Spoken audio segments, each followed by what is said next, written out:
Hi everybody, welcome back to Grassroots Footy. A special guest has come in, Gary McIntosh. Unfortunately has to go off to training, so we sent in the main man, a legend of the Payneham Footy Club. Joins us now, Tommy Javon. Tommy, how are you? Phil, I'm great. It's great to be here. Sent Macca to training. Not coming back till we get to win, but I'm sure we'll be back very soon, hopefully. All right, you've carried him the last 3 years. Has it been a tough job for you? It has. I've been the brains behind the operation, but the young fella, he's keeping at it. A couple of losses in a row, but he'll be right soon. Hopefully we'll get another win on the board. All right, he needs to get onto it. Let's talk about Division 1. Let's have a view of what's going to happen this week. Eastern Park up against Tea Tree Gully down there at Dwight Reserve. Both teams 9th and 10th without a win, so there's going to be some desperation. One of them's going to have a win. So how do you see this one panning out? Yeah, nothing but donuts at this stage, Phil, for those two teams. Gullies have been they've been a strong team in Div 1 a few years ago. They finished third in the prelim. I think it was 2008 they were third and only just lost to Henley, perhaps. Eastern Park have made the trek all the way up from the grades. They've come up through Div 2 last year with a 1-point win in the grand final, and their form at Dwight Reserve is perennially a lot better at home. I think Eastern Park are a big chance. I weighed this one up all day. Let me see what I went with. I've gone Tea Tree Gully in my tips, but no. For the boys out at Eastern Park, Alex Hockey's, the Puck they call him, Hockey Puck, and my mate Troy Gatto, I'm going to say Eastern Park by a goal. All right, based on the fact that they're playing at Dwight Reserve. Yeah, it's a very small, narrow oval, and they've got an eclectic assortment of supporters out there. I know you like that one in the crowd. Great people. They beat the drum out there, and there's a real atmosphere. It's a great place to watch footy, actually. Not always a great place to be on the receiving end of a hiding, though. A good place to be. All right, the game of the round, probably the match of the round, is going to be Gazer up against the Goody Saints. One sitting second. That's Gazer sitting on top, of course. Goody only 3 games in. Goody Saints for me, because I'm a Matt Illman fan. What are your thoughts, Tommy? Matt Illman. Oh, I'm a big fan of Matt Illman myself, big fella. I've learnt not to tip against Goodwood, but the problem is I actually work for Gazer in summer. So I'm a bit of a Gazer man. I'm an Eagle, and these guys had a great rivalry. 2006, 2007, they played in the Div 1 Grand Finals. Goodwood too good both times, and part of their five premiership run. And I mean, you know, for years, obviously I was an ex-host of Grassroots before you stole my job, Phil, but don't feel bad about it. Yeah, we won't get into that.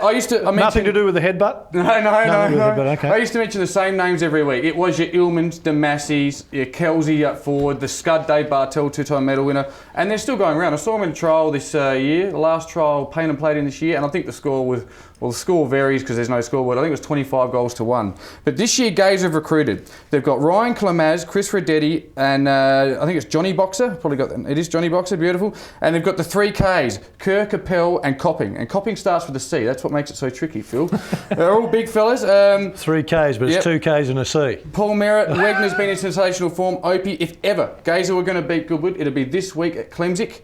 I hope they do. No offence to Goodwood, who's a great club, but I'm going to go Gazer once again by a goal. Yeah, I've got to go with Goody. I think Goody Saints are pretty angry based on the way it finished up last season for them. Certainly that's how their first 3 games have been. So, and conditions may suit Goodwood Saints. They like a dry track. They're a lot of big boys with great hands. It was the wet conditions in the finals last year that maybe hurt them a little bit. All right, Broadview up against Henley, 6th up against 3rd, both with 2 wins and losses. So it's only percentage that we're talking about there. Any advantage playing at home for Broadie against the Sharks, or the Sharks got too many weapons? Oh, you'd think Henley would have too many weapons. A Turner, you could name the whole list. Vinny Regulo, great club, great team, and they've got a very strong reserves, C grade, D grade. Broadies at home though, again, it's another one of those clubs with just a sensational atmosphere to be out there. The juniors out there are sensational. And then they've got a lot of big names that have come into the Broadview team this year. I know Darryl Wintle, who's been on the show, I believe, already this year. He's doing a great job out there. Michael Stevens is one of the best key defenders in the league. A lot of other very good players out there. I'd like to say Broadview, but I just think Henley are probably the standout team of the competition. All right, Salisbury North up against Foss Camden. It is at Salisbury North, 8th up against 4th. Foss, geez, they look pretty good going into the break. It's hard to see the momentum would have been lost over the Easter break, and Salisbury, of course, are looking for their first win. So couldn't go past Foss, could you? I certainly can, sir. You can? For several reasons. I've got 3 or 4 very good reasons. Let's hear your reasons. I want to hear your reasons. Foss Camden based at Glenelg. Salisbury North based at Salisbury North. Petrol prices $1.52. It is a long. Some of the players might be able to get out there. It's a long drive. Now, I'm sure the weed's got them up and running, but the weed is still the coach, isn't he? Thank God. All right. Weed's done a good job with it. Yes. Salisbury North. I think Mark Toller or Salisbury North. Joey Hay, great form on the weekend for the state 23s combined team. I think he's in the second or third best players. Always hard to stop. Salisbury North have lost a lot of players, but if they're going to kickstart their season, they've got to do it this week, and I think they will. At home, Salisbury North, again, it's going to have to be a close one, and I think they'll start a march up the ladder from this week, Salisbury North. All right, TJ's going with Salisbury North based on petrol prices. If you see them drop, then put your money on the Foss Camden. So Jeps Cross sitting in 7th spot, play Sacred Heart in 5th. At Duncan Fraser, how do you see this one? Yes, Greg Anderson, new to the club at Jeps Cross this year, has been doing good things, I hear. Again, they've recruited well, kept a lot of the same names as well. Alex Stengel playing good football. Their key was the gentleman who would have been best on ground. I spoke to a couple of the players today, Brodie Hudson for the 23s on the weekend. Apparently, he's a tall man. He's tall for a tree. He's tall for a building. And his extension, his levers, just gigantic long levers. He gave us first use. Unfortunately, we didn't win the game on the weekend, but he would be the key player, I think, on the day. But Sacred Heart made a grand final last year, and they've got a lot of very good forwards. And you throw in probably one of the best taggers in the game in John Floriani, shutting down whoever they see as Jeps' main threat. And I've got to have to go with Sacred Heart on that one. All right, Duncan Fraser, that ground suits them. No petrol prices involved in this one? No, not too long a drive on that one. No, it's a nice run. I run past Duncan. I don't run at all. I jog past or waddle past Duncan Fraser a couple of times a week. And it's in good nick too. All right, we go to Division 2 now. We just finished talking to Rocky Butterworth before, of course, the rivalry there against PAC and St Peters. Talked a lot about it, but we didn't get a tip. Your thoughts on that one? Well, I think Rocky would be tipping PAC. Yes, that's why we didn't get a tip from him. I'll also be tipping PAC. PAC have surprised me a little bit. I know they had a strong year last year. I thought the loss of Mr. Rashudo, you heard Mark Rashudo, I'm sure. He's not playing for them this year, I don't believe. I thought it would have hurt them, but it's probably helped them. It's made other players lift. Everyone stepped up. Undefeated at this stage. I didn't consider them a chance to be promoted to the top flight just within their first year of Div 2, but by all accounts, they are looking good. They've got some Sturt juniors in the mix, and having said that, St Peter's knocked off my boys a couple of weeks ago, so, but I just think PAC, and from what I read on the internet and various football scribes, I think PAC are just about the team to beat in this division. Yeah, they're motoring along pretty good, haven't had a loss yet. Modbury in 8th spot, Adelaide Uni in 5th, meet at Modbury. Tip for this one? I like Adelaide Uni in this one. I'm a little bit surprised Adelaide Uni haven't quite had the same sort of impact on this division yet. It is only early. Last year they took everything before them with Marcus Trimboli in charge for his first year. I think they might have even been 8-0 at one point, and then faded out in the finals. But they've got a lot of experienced heads in there. They've got Philip Walsh, former Port Adelaide player, in there.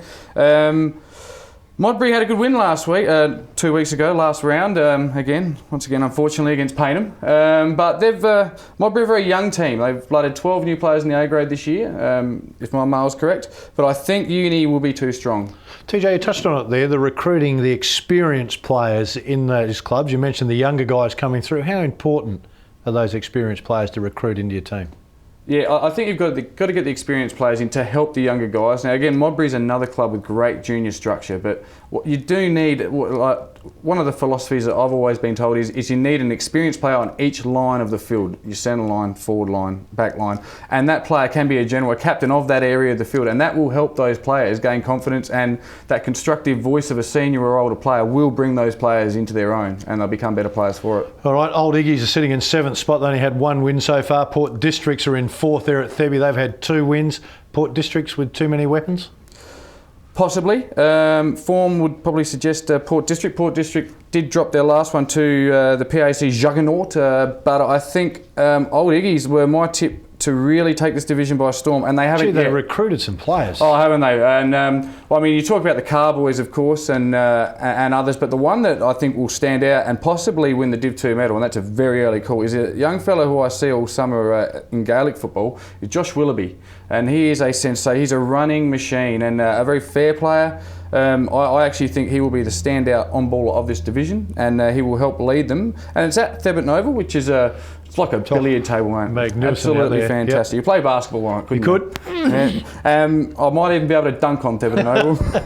The old fat grass is that spongy? Yeah, that's right. No, I'm actually Stevie Ray Clay down at Port. I might get a text message for this, but I'm going to tip Iggy's, and I'm going to tip Iggy's actually by about 3 or 4 goals. They're due? Is that why you're tipping them? You just think with the talent they've got now they're due? Well, they're 1 and 2, and it's kind of that building block stage of the season. If they can get the ball rolling now, anything can happen from here. All right, Athelston up against Payneham. Bottom of the ladder with no wins, Athelston. 6th spot for Payneham.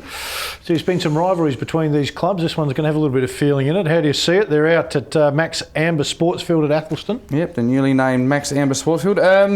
How do I see this one? I see this one, a lot of prayer. Phil, for Payneham? Yeah, if we drop this one, we're in deep.